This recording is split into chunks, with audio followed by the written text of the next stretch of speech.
Fed Chairman Powell has been using the word transitory to describe the rate of inflation increase we've been experiencing this year.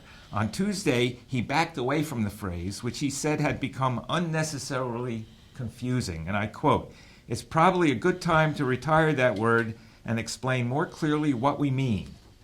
I'm confused. If you're confused, you're not alone." It's Wednesday, December 1st. I'm John Caro. This is Eric Sapanik. This is the Gold Spot.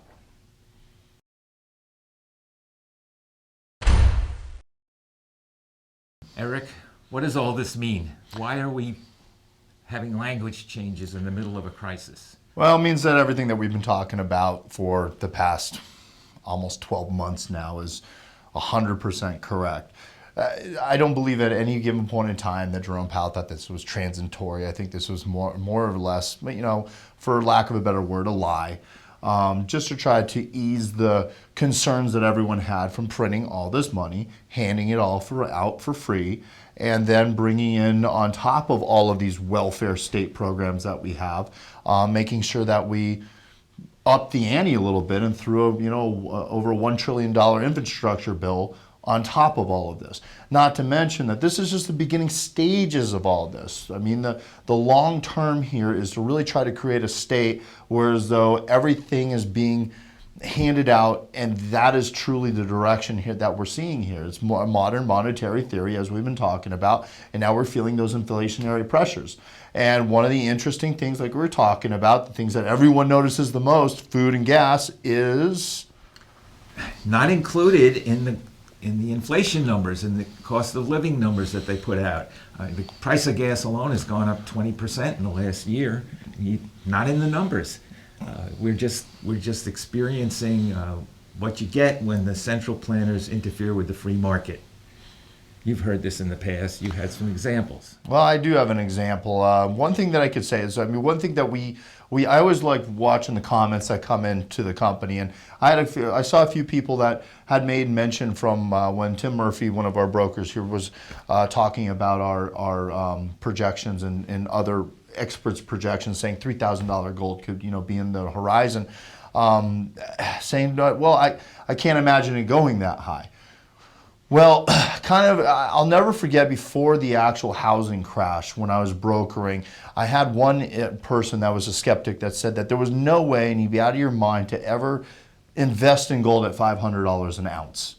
Now, mind you, this was 15 years ago, but nonetheless, obviously that turned out to be not only wrong, but incredibly modest compared to where we are today, right around 1,800 an ounce. So, really what you got to think about is, once again, gold is slow money, and that is what it does. And I know you talk to your clients about that. Well, it's a long-term investment. It's a place where you have to be patient. And what does that mean for the future for our clients? I think this is one of the things I hear the most.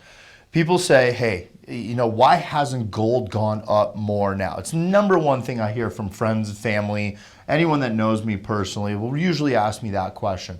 You have to understand something. Gold is something that is, in fact, manipulated by bullion banks. This is something that has hand in hand with the Fed, because the Fed is nothing more than a banking cartel to begin with.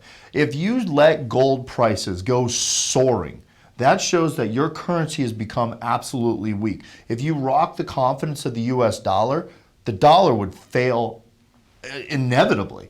It would have no chance because it has no backing other than its confidence.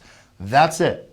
It's confidence based only, and if you rock that confidence, it'll fail. So the last thing the government or the banks of our nation would want to see is gold prices skyrocket. This is one of the reasons why I've seen cryptocurrencies go out of ballistic control, because they don't have real holds on it. But if you're waiting for gold prices to shoot up to $3,000, $4,000, $5,000 an ounce in a few days, and you think you're going to ever acquire it physically, you're not. You're going to have absolutely no chance on getting your hands on physical supply at that time. What does that mean specifically? What that means specifically is you don't wait to buy your gold, you buy your gold and wait.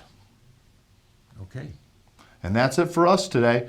Appreciate you tuning in. We'll see you next week. This has been the Gold Spot. Thanks for watching.